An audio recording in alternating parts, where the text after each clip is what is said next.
name is Vince Larkins, and I am the president and CEO of the Fair Housing Center of the Greater Palm Beaches. I'd like to welcome everyone to the Fair Housing Month Celebration Luncheon, sponsored by the Legal Aid Society, the City of West Palm Beach, and the Fair Housing Center of the Greater Palm Beaches. 54 years ago, the Fair Housing Act was signed into law. And it was signed into law because of one of the most momentous situations that have occurred in the history of the United States, and that was the assassination of Dr. Martin Luther King.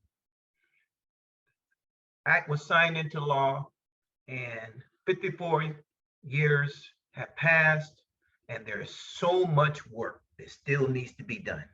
That's why we're here today. And I'd like to ask the audience to just sit back. We have put on a remarkable webinar, and it will be very, very informative.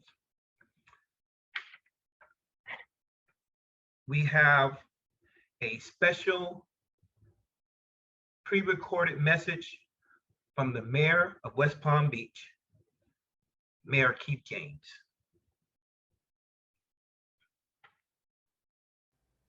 Hello, everyone. Welcome to the Fair Housing Month Workshop. I am West Palm Beach Mayor Keith James. Although equal housing opportunity is a right guaranteed to all Americans under Title VIII of the 1968 Civil Rights Law, the struggle against discrimination in housing continues.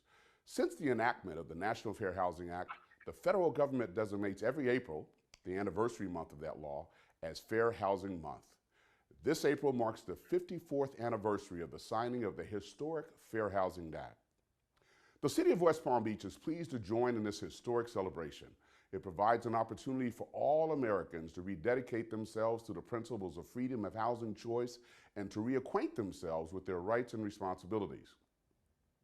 Because fair housing is consistent with the principles of equality and justice for all, principles upon which our nation was founded, we all need to share in the fight to ensure fair housing is a reality for everyone. We commend the Fair Housing Center of the Greater Palm Beaches and the Legal Aid Society of the Palm Beaches for working in partnership with the City of West Palm Beach to help make the dream of equal housing opportunities a reality for everyone in the city. The City of West Palm Beach welcomes you. We urge all citizens to join the efforts to reaffirm fair housing opportunities for everyone. Happy Fair Housing Month. And thank you, Mayor James. We will now move to remarks from a representative of Congresswoman Sheila McCormick. Good afternoon, everyone. I am Cassandra Arnold, Deputy Chief of Staff for Congresswoman Sheila Shepherdess McCormick, District Florida 20. We regret, and the Congresswoman regrets that she couldn't be here. She had a conflicting event, but she wants to express her deepest gratitude to the City of West Palm Beach, the CEO of the Fair Housing Center of the Palm Beaches, Vince Larkins, and Robert Burtich, and I apologize if I said it incorrectly, the Executive Director of Legal Aid Society of Palm Beach County, for extending an invitation to deliver opening remarks for today's Fair Housing event. She wants to commend the Legal Aid for standing up for Floridians and providing legal resources for our community to enhance opportunities and living conditions. We know that there is a lack of access of affordable housing, and that remains our #1 concern in Florida's 20th congressional district.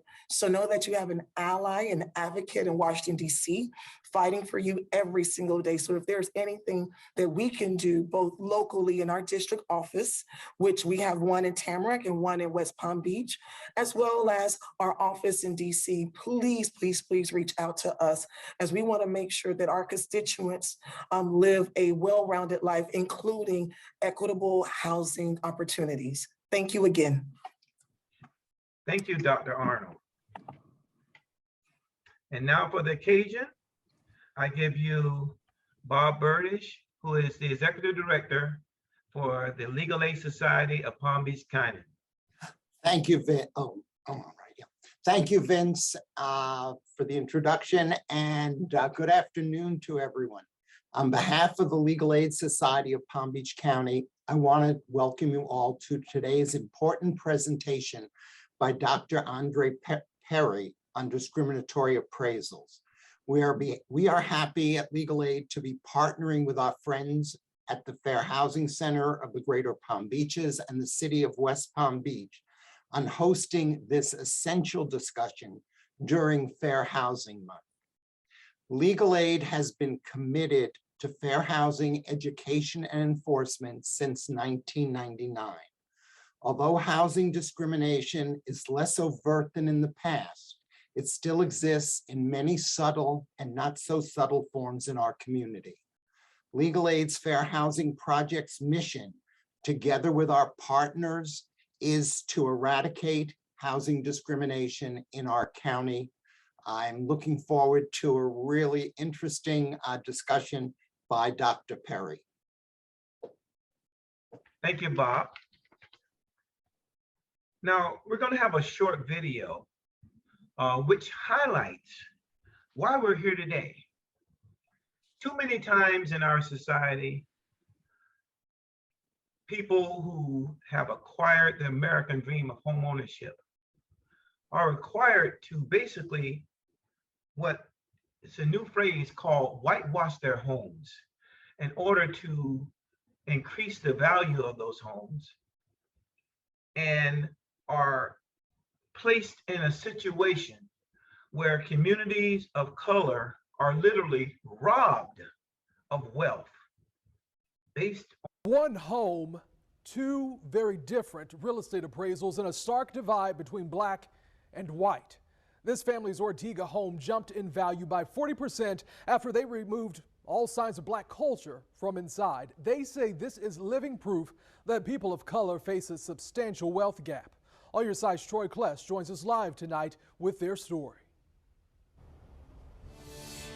Well, thank you. The family says that this home here to my right was initially valued at a price far below their expectations and far lower than other homes in this neighborhood. So they did an experiment, and they say the result demonstrates the literal cost of racial bias.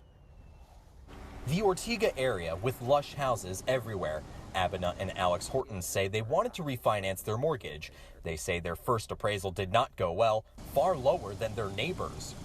What's wrong? It's like, well, it's way under, this is just weird. So we're going to order another one. And, I obviously had a bunch of questions. The bank scheduled a second appraisal. Horton made some interior changes. So I thought that most likely it would make a difference if I took down the family pictures that we had in the home and, basically any markers that there were African Americans living in the house.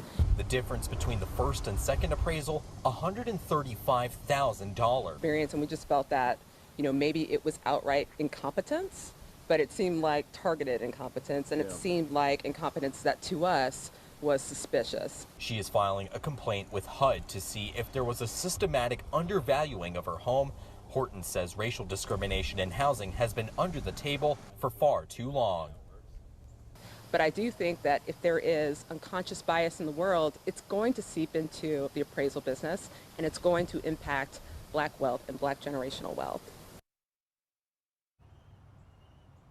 And the message that the Hortons want to share with others, if that they feel that something is off, then call someone. And they are contacting, again, the U.S. Department of Housing and Urban Development. You can find a link to where you can file a complaint if you feel you've experienced a similar issue in this story on firstcoastnews.com. Live in Ortega, Troy Kless, First Coast News, on your side.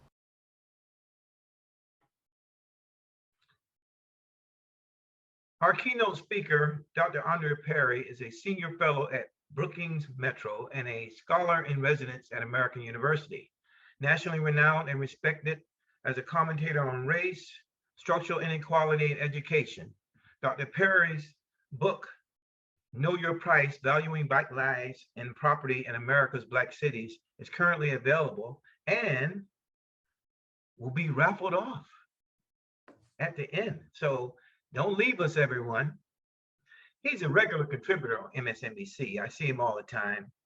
He's been published by numerous national media outlets, including the New York Times, The Nation, the Washington Post, TheRoot.com, and CNN.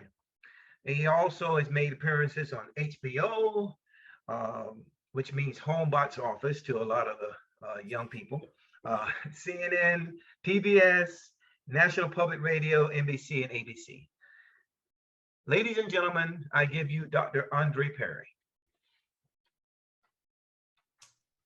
Well, thank you, Vince, and thank you for reminding people what HBO means. That was a good sign, at least for me, or a good shout out to all the folks who are at least 50 and older, or maybe even 45 and older. But I wish I was with you in the Palm Beaches. Unfortunately, I have to sit here in moderate temperatures. It's not that bad in the Washington, D.C. area. It's about 65 degrees, but I would rather be where you are today. And it's been a long journey. I'm going to present to you some research that we started in 2018, and obviously there's been a lot that has happened since, but I'm going to jump right into my presentation because it allows me to introduce who I am and why I do what I do. So bear with me as I share my screen. Let's see.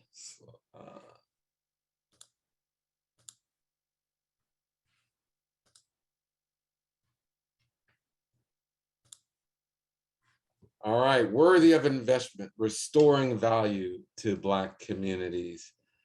A lot of what you will find in this presentation can be found in my book, Know Your Price, Valuing Black Lives and Property in America's Black Cities, available wherever fine books are sold. But as was mentioned, you can potentially get your copy in the near future. Hopefully, if my slides are advancing, so if they are not, let me know. At the Brookings Institution, I study Black majority cities and neighborhoods. You're seeing a picture of the Black majority cities all across the country, the places, the municipalities where the share of the Black population is 50% or higher. Now, there are way too many Black majority neighborhoods to put on a map. So I won't do that, but here you see the Black majority cities, and there are a lot of them. There are 1,200 or so and growing, believe it or not. But you see they're concentrated in the South, all moving up the Eastern Seaboard. There's certainly several in the Midwest and a few on the West Coast. But I study the assets within each and every one of those dots. What do I mean by assets? I study the housing, businesses, infrastructure, the things in a city that if you invested in should propel economic and social mobility in a place. Obviously, housing is central to so much of our well-being. And so I study housing quite a bit. And for this presentation, I'm going to start with my own home. This is 1320 Hill Avenue, Wilkinsburg, Pennsylvania. Wilkinsburg is a small Black majority municipality surrounded by Pittsburgh on three sides. You can tell we're in Pittsburgh because there's snow on the ground. But it's about 16,000 deep. This home is valued anywhere between $16,000 and $32,000. You can purchase it by agreeing to pay the taxes to the municipality of Wilkinsburg. But you can see the home is boarded up. It's been abandoned for more than 2 decades. The roof is bowing, the foundation is coming apart. But the home is worth so much more to me. See that woman in the upper right-hand corner? Her name is Elsie Boyd. I call her Mom. As the story was told to me, Mom made a deal with my maternal grandmother to take me into 1320 Hill Avenue when I was born. And the reason being, my mother was very poor. She already had a child when she was 15. She had me when she was 17. My mother was probably abused. And so Mom did what a lot of matriarchs did at the time, when families were struggling, she took in kids. This was the 70s. And so in the 70s, US Steel was pulling out of Pittsburgh. So there was a significant economic collapse. So there were a lot of families in need of support. And as you can see, Mom took in a lot of kids. When I was there, she took in anywhere between 12 and 15 kids of varying durations. Some would stay a few days, some would stay a few months, some would stay a few years. I would stay from birth to when I graduated from high school. One of the reasons why she had to take in kids or take in me as a child is my father, who is pictured here. He was a heroin addict. He was in and out of prison. He was probably abusive to my mother. He eventually was murdered in prison, in a prison outside of Detroit, in Jackson State Penitentiary. I was told all through life that he made bad choices. And we hear that all the time when things go wrong. We talk about choices. But I wanted, for my book, Know Your Price, to examine the built environment that provided the context for those choices. And so I started looking at not only where he lived in Detroit and in Pittsburgh, but I also looked at where the woman who raised me grew up. And to save a long history lesson, I found that they both lived in redlined areas, places where the federally backed Homeowners Loan Corporation at the time deemed Black neighborhoods, predominantly Black neighborhoods, too hazardous for the various free financing subsidies that were part of the New Deal legislation. And because of that, Black families were not able to accrue wealth at the same rates as their white counterparts. So we were excluded from many of the subsidies because of redlining. They were both displaced by highway construction that barreled through Black neighborhoods all across the country. They were subjected to the unfulfilled promises of urban renewal. They lived in areas where there was significant predatory lending practices. And they couldn't necessarily leave their communities. There were restrictive racial housing covenants all around them. Now, a lot there was going on in the past, but I wanted to look at their potential impacts on current housing markets. And one of the ways to do that is to examine price in Black majority areas. And that's what we did in a study. See that x-axis, the horizontal row? That is the share of the Black population in a zip code or in a census tract, I should say. And on top of the bars on the y-axis is indicated by the price of the average list price of homes in those areas. That's the average list price. And so as you can see, as the share of the Black population increases, the price of the average list price in homes in those areas decrease. Now, at places in which there are few to no Black people, on average, their homes, those places, the average price of homes is about $340,000 according to Zillow, about 300 according to census numbers. Let's just stick with the Zillow metric. They're about half as much in areas where the share of the Black population is 50% or higher. So we see a big difference. But a lot of people will say that's because of education. That's because of crime. That's the reason for the difference. Well, but those are things you can attend to in a study or control for in a study. And that's what we did.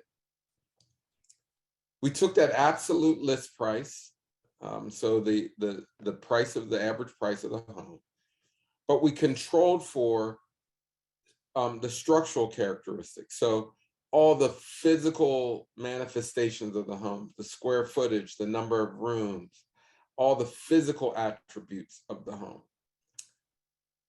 And we also controlled for neighborhood amenities, so education, crime, walkability, all those fancy Zillow metrics, because we wanted to get an apples to apples comparison between homes in Black neighborhoods and their equivalents in white neighborhoods given with equivalent social circumstances. And again, apples to apples comparison. And what we found pretty much astounds that homes in Black neighborhoods on average are priced 23% lower than their white counterparts, their equivalents, about $48,000 per home on average in Black neighborhoods. Cumulatively, this is a loss of about 156 billion in lost equity, 156 billion. This is occurring all across the United States. Wherever you see a magenta circle, that's where devaluation is occurring. Wherever you see a green circle, that's where homes in Black neighborhoods are actually priced higher than their white counterparts. Miami, Fort Lauderdale, West Palm Beach metro area did about a 20% difference, about 41,000 per home on average. Just to give you some ranges, in Lynchburg, 81% difference. I just want to put this in perspective.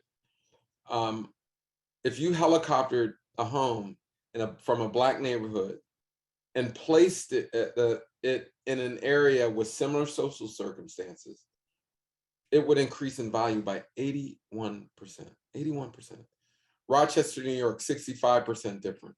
Jacksonville, your sister city, 47% difference. Detroit, 37. Indianapolis, 17. And again, remember, 20%, 41,000 difference in Miami, Fort Lauderdale, West Palm Beach metro.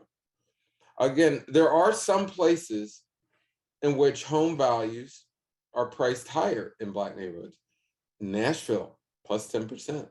Wichita Falls, plus 16. Boston, plus 23%. Now, I always got to remind people that Boston is no less racist than Lynchburg, but the home prices are higher. Now, I'm going to just move forward a little bit just to give people a sense of what's at stake. 156 billion is a big number, but I want people to really understand what that means. 156 billion. It would have financed more than 4 million Black-owned businesses based upon the average amount Black people use to start their firms. Would have paid for more than 8 million four-year degrees based upon the average amount of a four-year public education. Replaced the pipes in Flint, Michigan 3,000 times over. Covered nearly all of Hurricane Katrina damage. And it's double the annual economic burden of the opioid crisis. It's a big number. This is why I say all the time that there's nothing wrong with Black people that ending racism can't solve.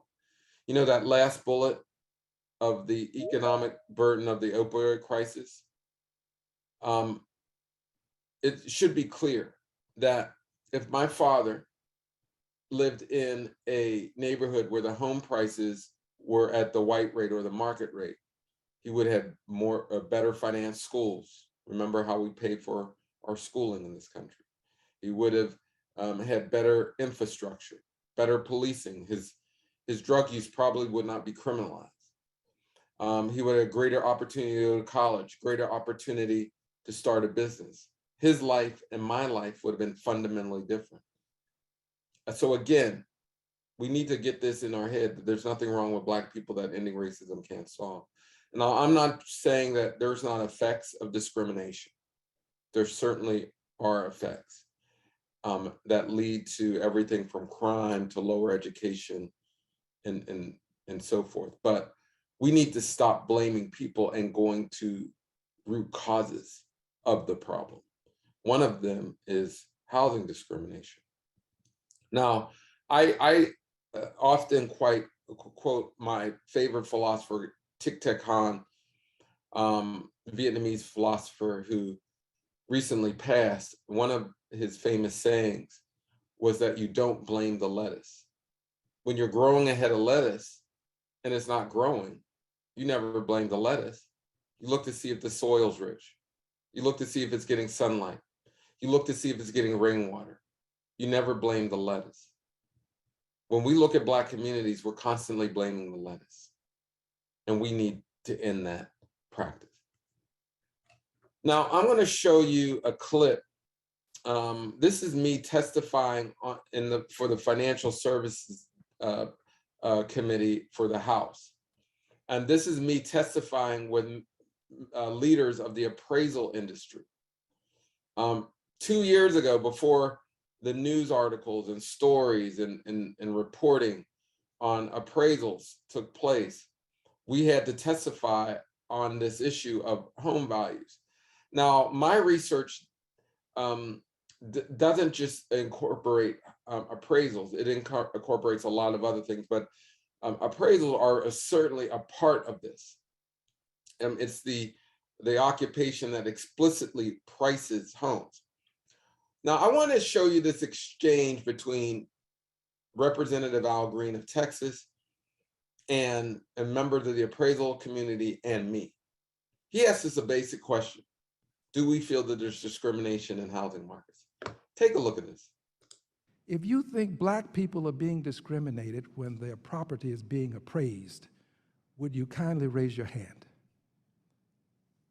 One person on the panel. If you think that, for fear that I'm not communicating well, if you think that Black people are not being discriminated against when their property is being appraised, if you think they're not being discriminated against, kindly raise your hand. Okay, hands now, we're getting some consternation, I see. It's clear that that video did not age well for many folks. 2 years later, there's been a reckoning in the appraisal industry. Multiple reports, anecdotal reports, local newspaper reporting, and news broadcast reporting. There's clearly some discrimination. Freddie and Fannie have both released reports on this issue, confirming or validating what we have found. I show this not to shame people. Well, maybe just a little bit of shame needs to be applied. But the point of the matter is, there's a lot of people who will deny that racism exists. They will talk about pulling your pants up. They'll talk about getting haircuts and not acting right. And they ignore the practices and policies that extract wealth and opportunity every day. And I'll talk a little bit about this. I'm very clear. How I raised my son, we talk about character. We talk about how you dress, how you, the words you use. We talk about all those things. But I also talk to him about discrimination and what it can do to your prospects over time.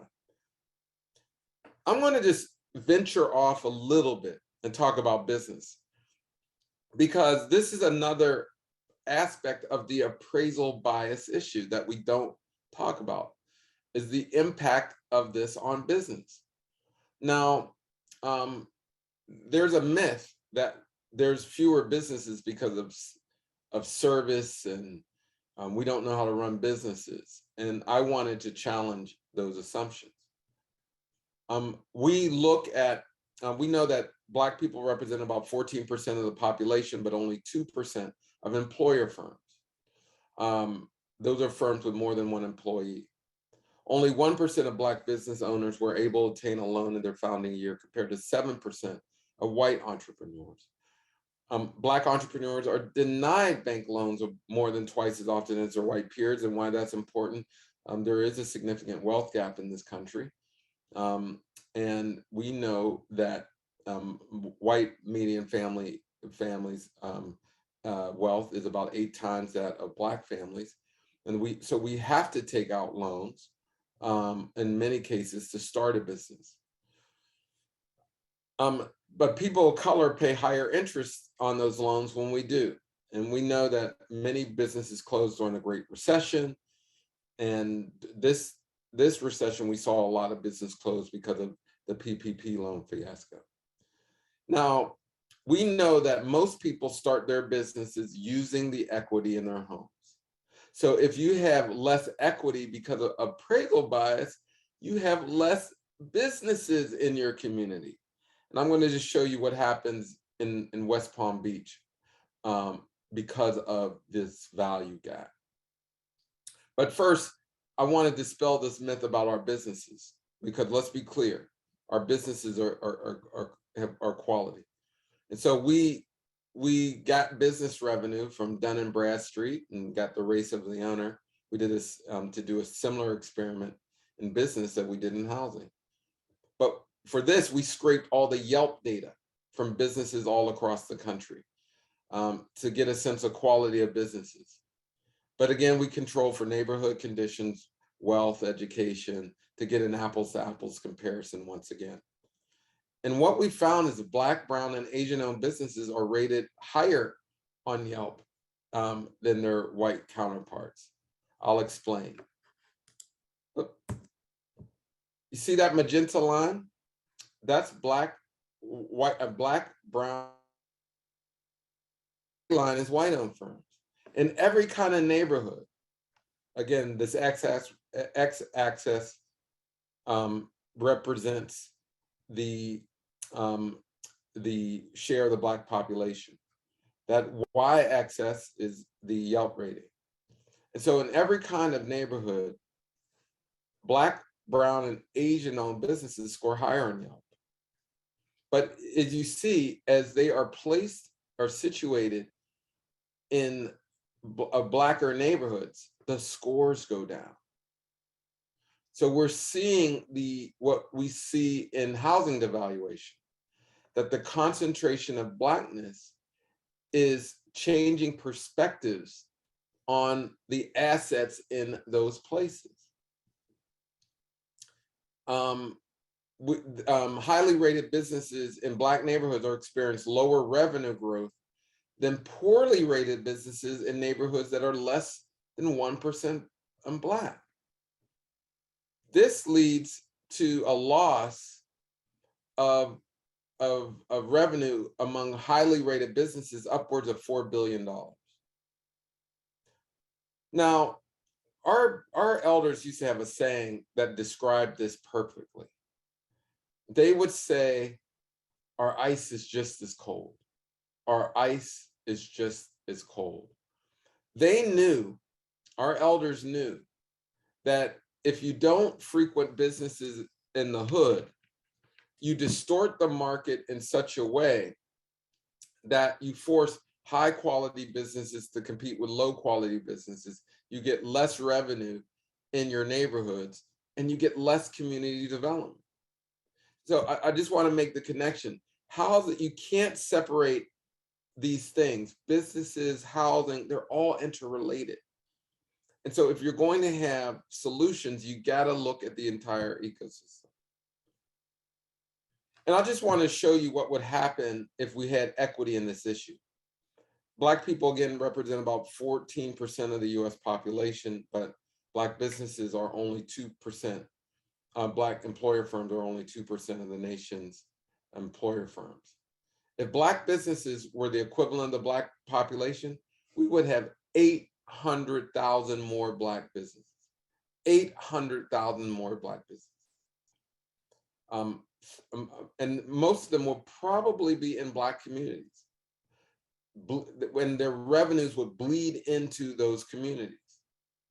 So can you think of the wealth that is lost, the homes that should be purchased, the value to the homes that are lost as a result? It's enormous. Now, this is happening with Latinos as well. White people represent about 75% of the population, but 85% of employer firms. Again, Black people 14 and 2. Asian people have 7% of the population, but have 10% of employer firms.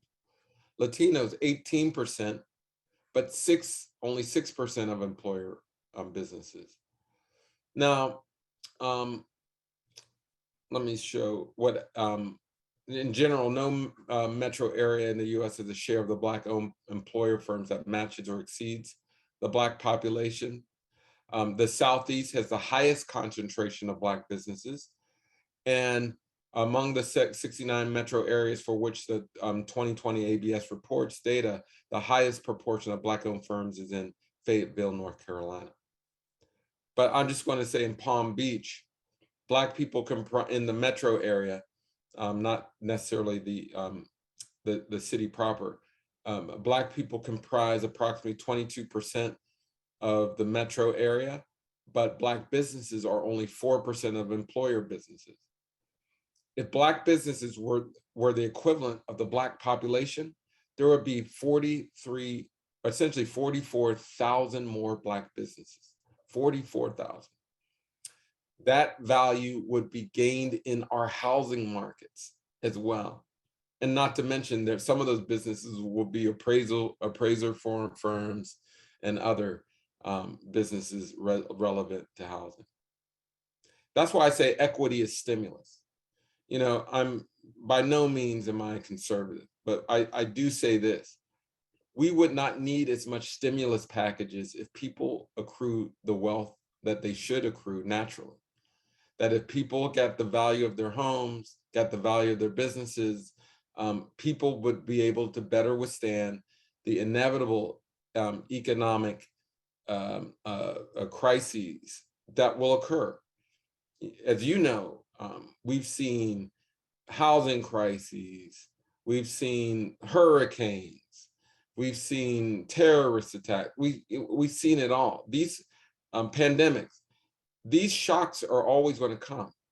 But if you don't have the wealth that we should have, this is about having the wealth that we should be having, people have a hard time withstanding those shocks. Now, how do you counter devaluation? We have to invest in people. Let me jump to that second column. If you invest in place, if you invest in brick and mortar and not people, you will raise property values and people will eventually be pushed out as a result. And so you got to cut the check to homeowners and business to create homeowners and business owners. You got to microloans, for instance, to current homeowners, tax credits to current homeowners, down payment assistance to potential homeowners. We got to figure out to direct capital to actual individuals. And we must remove the unnecessary bureaucratic barriers to entrepreneurship and homeownership. What the business studies showed us is that Black businesses are just as good. And I don't know how many times I've seen programs that make people, Black people, go through a financial literacy course in order to get a grant when they don't have those things for their white counterparts. Now, I'm all for education. I'm a former dean. I think education is essential, but it's not the reason why our businesses aren't thriving. It's not the reason for the homeownership gap. We got to be clear, that's more about wealth stripping than anything. But we do have to invest in place. We need, because of the valuation, there's less resources in these areas. And so we need to figure out ways to target, particularly target infrastructure investments in Black neighborhoods. Infrastructure investments create jobs, they produce longstanding infrastructure. It's a win-win. But again, you should not invest in place above people. And we do need to partner with businesses and developers to incentivize renovation and provide commercial spaces in Black neighborhoods. But my fear about that business report that goes along the housing report was that if people see that, they'll go, I shouldn't put my business in a Black neighborhood. We absolutely need, and to improve housing outcomes, we need to be very strategic about citing businesses adjacent to Black neighborhoods and having housing policies to go alongside of it. you cannot separate the two. You should not separate the two. But we also need to divest from racism. You know, one of the things about the appraisals that is fraught is that they use the price comparison model, where they compare, to establish value, they compare one home to another in the neighborhood. The problem with that approach is that if you compare one home to another in a neighborhood that's been discriminated against, you effectively recycle discrimination over and over again. That neighborhood never gets out of a lower value. And so we need new models for this. You may hear about a lot of automated valuation systems using technology and AI to create models to establish value. And we are going to move towards that realm. There's no question about that. But the problem with that is developers have the same biases as appraisers. And so if they have those same biases, they're going to program this, bake in discrimination. There's also this workforce issue. 90% of appraisers are white, 75% male. Now, I say that it's a workforce issue on its face. But let's be clear, if you increase the percentage of people of color doing appraisals and you don't change the practices, you're still going to get similar results. Because it's the practices that are really stripping people of opportunity and wealth. Then we need to prevent discrimination before it happens. Just as we score policies, budget impact, we should score for racial equity as well. So when we have a racial, any kind of housing policy, we should be testing it for its potential impacts on people of color beforehand, before it's released, before it starts. And we need to install anti-racist policies that encourage inclusion. We need new ways to value homes, and particularly in Black neighborhoods. And we need to also address home ownership. And it's clear, not only do we need to get the value out of our homes, but many of the bad appraisals makes many of the deals fall through as a result. So we need to increase support for small dollar mortgage programs in many neighborhoods. Actually the prices of the mortgage are low, but we don't have the mortgage products to suit them. We need to reduce uneven costs of mortgages for Black homeowners. It's expensive being Black, and that comes out in the wash in higher fees, higher interest rates. And we need to eliminate that Black tax, if you will, that's levied against people living in Black communities and on Black people. We need to extend credit and down payment assistance to borrowers impacted by discriminatory housing and lending practices, and adopt credit scoring practices with less discriminatory impact. You know, a credit score really reflects the wealth that you were denied, as much as it looks at your ability to pay back things. And so we need new credit scoring systems. I mentioned this, we need to increase diversity in the appraisal profession. It's a workforce issue and it needs to be addressed. And we need to continue stimulus and relief efforts for homeowners and buyers in the wake of COVID-19. We're still in a pandemic. And again, a lot of this can be found in my book, Know Your Price, Valuing Black Lives and Property in America's Black City. And it's going to be raffled off to, I think, 10 very lucky participants at the end of this seminar. But I just wanted to say a few things as we, before the question and answer session. You know, I named my book, Know Your Price, based upon my favorite play in the whole wide world, Two Trains Running. in that play. It's played by August Wilson, by the way. If you get to see Two Trains Running, do so. And in the play, the main character, Memphis, is about to have his property seized through eminent domain by the city of Pittsburgh. And the city offers Memphis $15,000 for his property, to which Memphis says, no, I'm not selling my property for $15,000. I got my price. I know my price. I'm paraphrasing, but it's a refrain that's said throughout the play. I got my price. I know my price, after several offers were being made. There's another character, Hambone. He makes a deal with a proprietor to paint a fence in exchange for a ham. He paints the fence, but he never gets his ham. And so throughout the play, there's another refrain: give me my ham, give me my ham. Now, we don't know if Hambone had mental illness before he painted the fence, but eventually he goes mad and dies demanding his ham. Now, there's a happy ending to the story. I know people go, wow, that's pretty sad. But the main character, Memphis, ultimately gets $35,000 for his property. He gets well above the original asking price, and we assume he's getting the white rate or the market rate. And the moral of that story is, you got to know you have worth.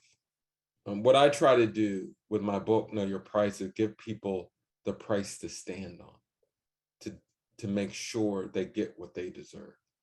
Now, I don't want people to go crazy and die by demanding what they deserve. This is why there needs to be collective action. This is why fair housing, your fair housing organization, your local fair housing group, is doing the work that they do.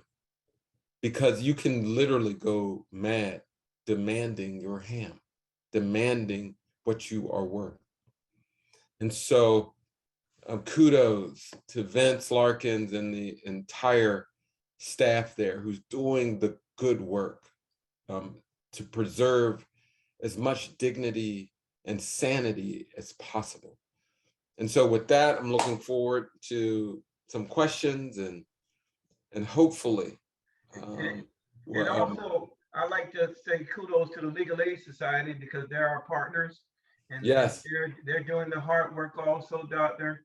And kudos to you for such a tremendous presentation. We're going to continue to follow you on MSNBC and CNN.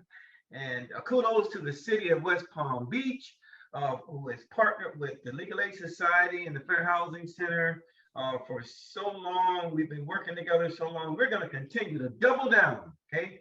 Because Bob Burdish has fought this fight for a long time, and we're all fighting this fight together. And we're going to continue to just struggle and make this thing, make our country the country it's supposed to be. And with that, I will open us up for questions. I see, let's see. Okay, we're waiting for questions. While we're waiting for questions, I wanted to ask you, what do you think is I know racism is the underlying factor when it comes to this situation, the racial hierarchy, which is a more politically correct thing. But the gentlemen that were at the hearing with you, they're not monsters. Many of them would probably, if they saw me stranded on the side of the road, would pick me up. Right?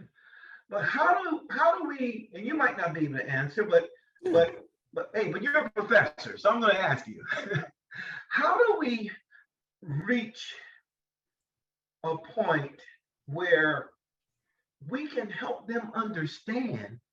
And I'm glad you mentioned the Latino community also, the great disparities with the Latino community. How can we get them to understand that discrimination is happening? Communities are being robbed of their wealth.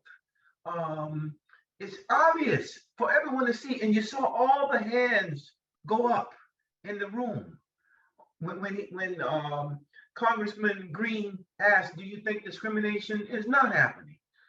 I know I said a lot of stuff, but if you could take a look at that, Dr. Perry, please, because I'm just perplexed. It just drives me nuts. Well, and it's a very good question, because immediately after that hearing, many of the appraisers in the hearing and many of the leaders said, we don't discriminate, we're following the law.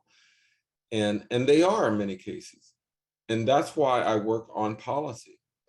I think if we don't get at the underlying assumptions in policy, you can have discrimination occur without people carrying tiki torches or wearing hoods and the like. Discrimination, a lot of it comes from policies that were born during a segregated era. And let's remember, appraisals were used to help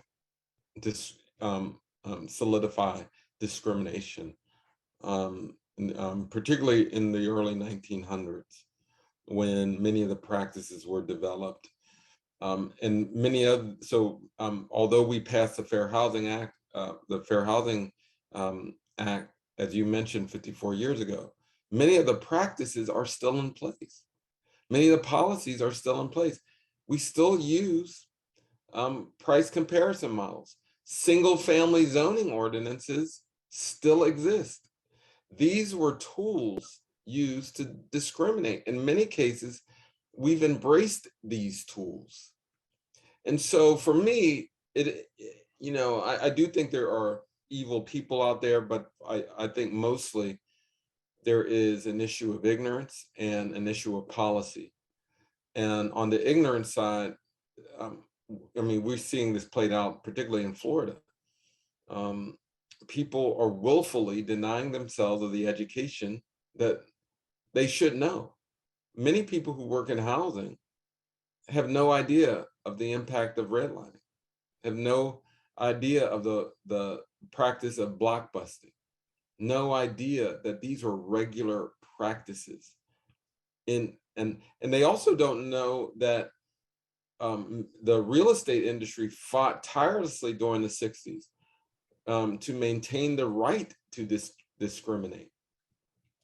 And so we have an education problem, but it's not always around math and English. It's also around history. Because if you knew what we've done in the past, you would be less likely to repeat that history. But also, I just want to be clear, what the PAVE, the Interagency Task Force on Appraisals, this PAVE report that I'm happy to say I was a part of its construction, at least in terms of,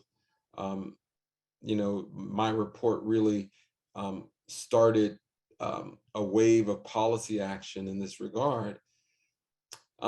They are looking for, now what I should backtrack a little bit. A lot of good things in it. Everyone should take a look at the PAVE report. I'll try to grab the website. But what it didn't necessarily do is really draw lines of accountability for the appraisal industry. Someone asked in the question and answer, should appraisers be retrained?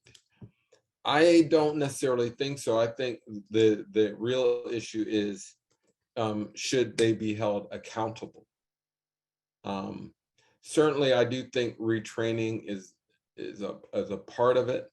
I just put the PAVE website in the chat for those who want it, and those who can't see it, it can be found at PAVE, P-A-V as in victory, e.hud.gov. But this is theft. This is robbery. From Abena Horton, the thousands of dollars lost. That's thousands of dollars that would have gone to tuition, to start a business, to move to a better neighborhood. This is theft, and we need to really start treating it as such. But because the housing industry essentially regulates itself in many aspects, and that's certainly true in the appraisal industry, it's hard to say who's responsible for what. Lenders point to appraisers, appraisers point to lenders, and it goes back and forth. So we are going to need congressional action around this. And hopefully, Maxine Waters is certainly crafting a bill. We can lead to some solutions on that front.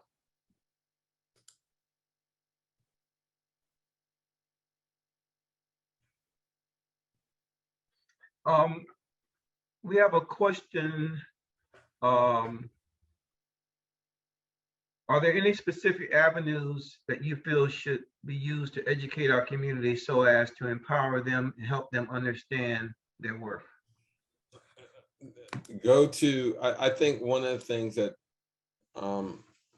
I've seen all across the country, the network of fair housing action centers have really done a great job of talking about appraisers and appraisals. Before, this was like, nobody really talked about this all that much. And now it's on the lips of a lot of people. So a lot of what we have to do is to take research and utilize it in ways that will spotlight discrimination. And that's what the Abena Hortons of the world have done, and others around the country. They said, you know what? Something's not right with my appraisal. Let me whitewash your home and do these experiments. Now, same is being somewhat done in lending and other areas. And fair housing action centers, they should be resourced to do this type of testing.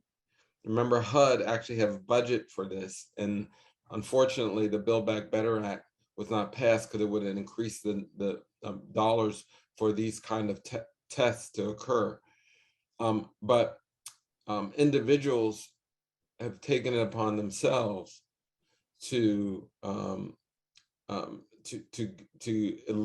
educate the public, and lawsuits have followed. And so, you know, you typically don't want to educate that way, but if needed, so be it. So I think the more we can do seminars like this, put them all over the web, let people know what's happening around the country, the more we educate.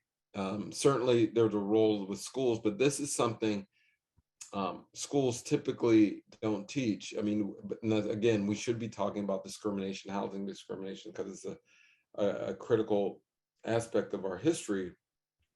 But people don't learn about appraisals until they're trying to buy or sell a home. Mm-hmm. And so we got to figure out ways to just amplify this research and the efforts of individuals so that we can educate the entire public. The next question is, what is the percentage of home ownership in the predominantly Black areas that you've studied? You might have touched on it during the presentation. I'm pretty sure. Well, I mean, an average percentage of home ownership is about 43%. It goes from 43 to 46, 47% every, 3 quarters or so. We aren't piercing that 50% line. So we got to do a lot more to do that. And that means we have to pay people well.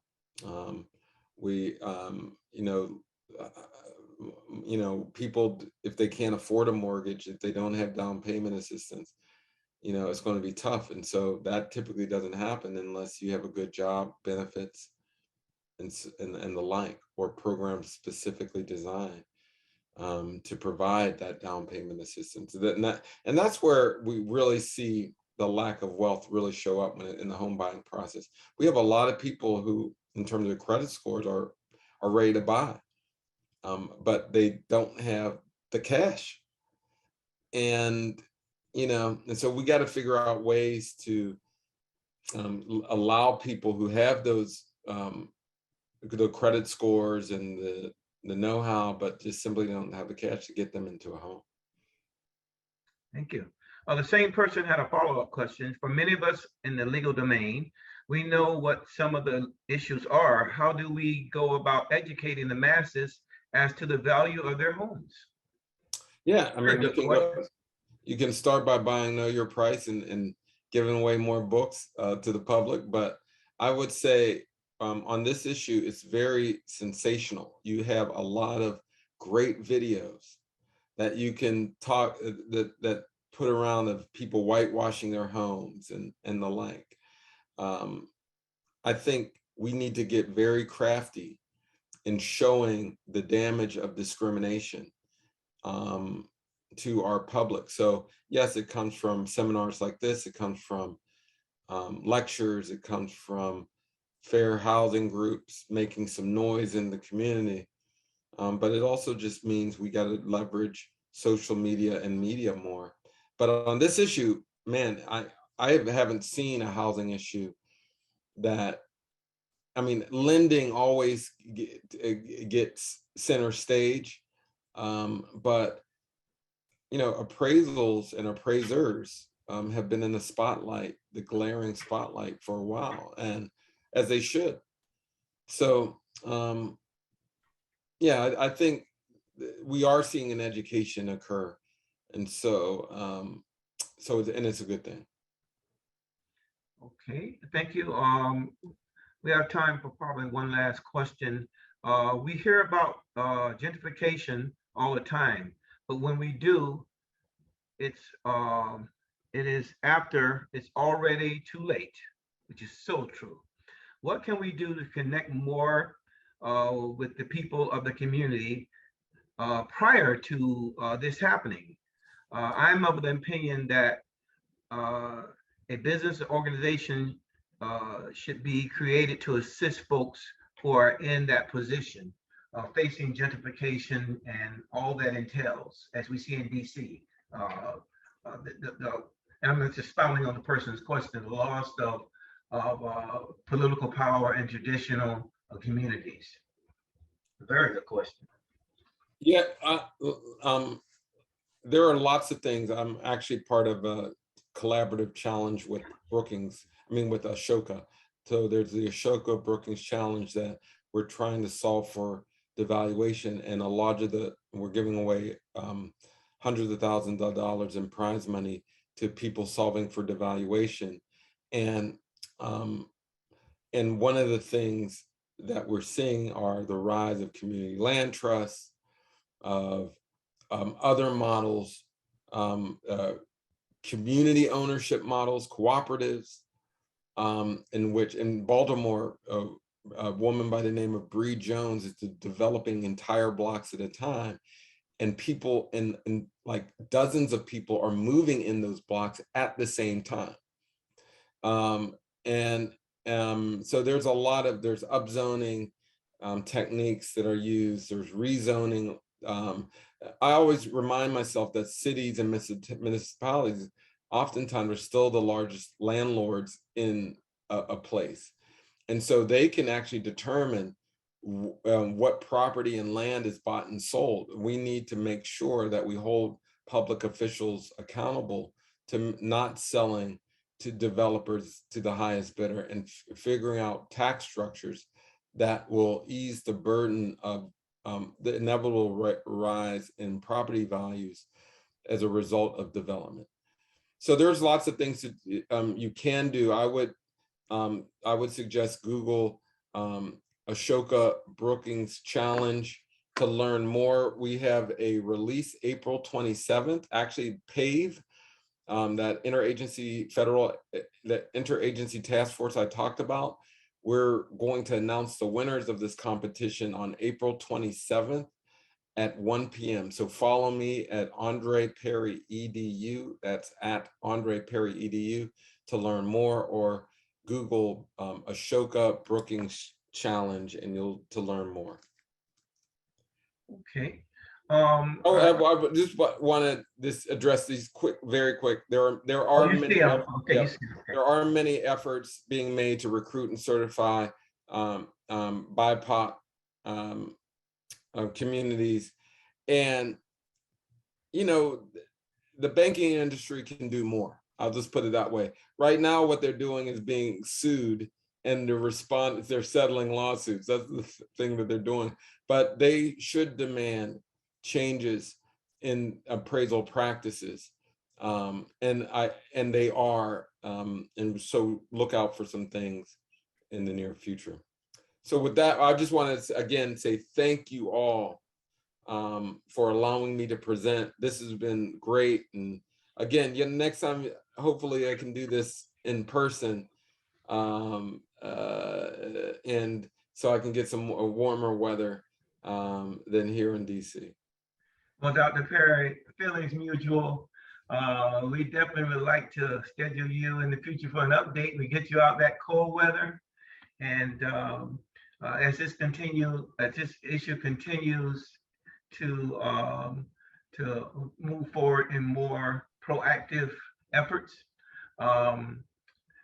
Now we'll move to the raffle, and thank you so much, Dr. Perry. We're going to move to the raffle. I bring you to Keisha Miles, who is the director and manager of the Fair Housing Project for the Legal Aid Society, amongst other things.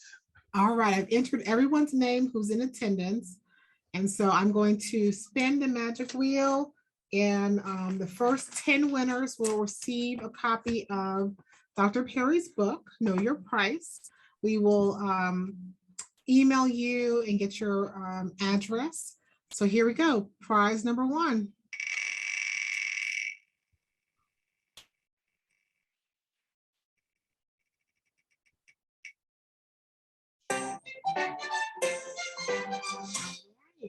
Carolyn VC, you are our first winner.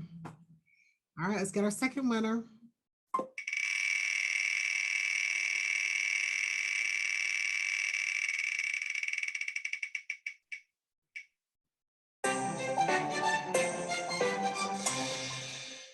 I didn't know it was going to sing and dance for us, so I'm sorry about that. Let's hear anybody. That's wonderful. All right, Cynthia Robinson Smith, you are winner number 2. Number 3.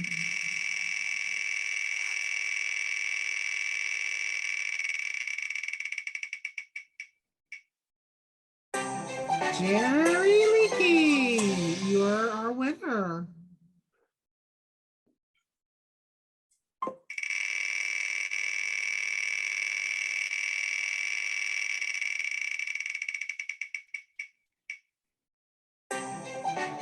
Don Cobb. Okay, number 5.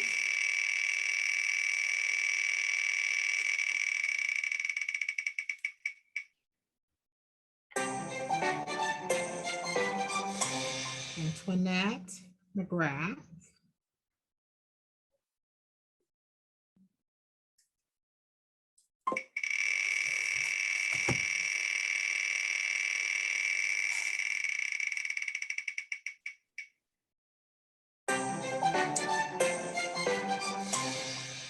I will pick someone else because Dawn has already won.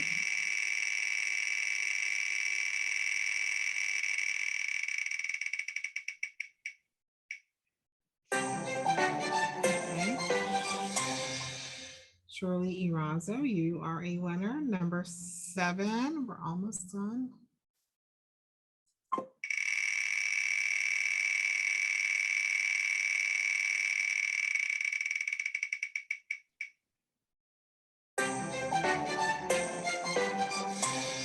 Alicia Clark. All right, number 8's coming up.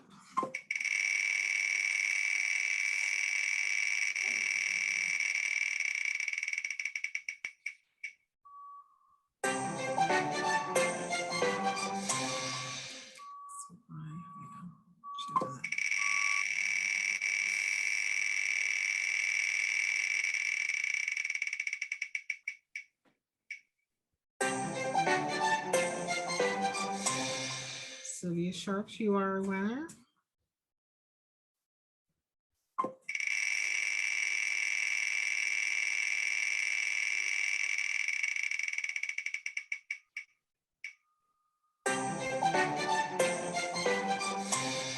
Sheree Denton, our last book.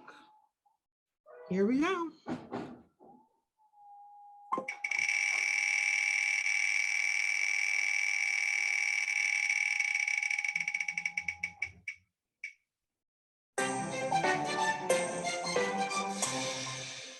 All right, to all my winners, congratulations.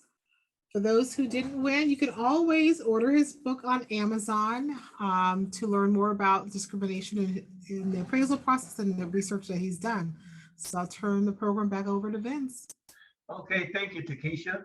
And ladies and gentlemen, again, I'd like to thank you for joining the Legal Aid Society in the city of West Palm Beach and the Fair Housing Center on such a momentous occasion, and that is the 54th anniversary of the Fair Housing Act.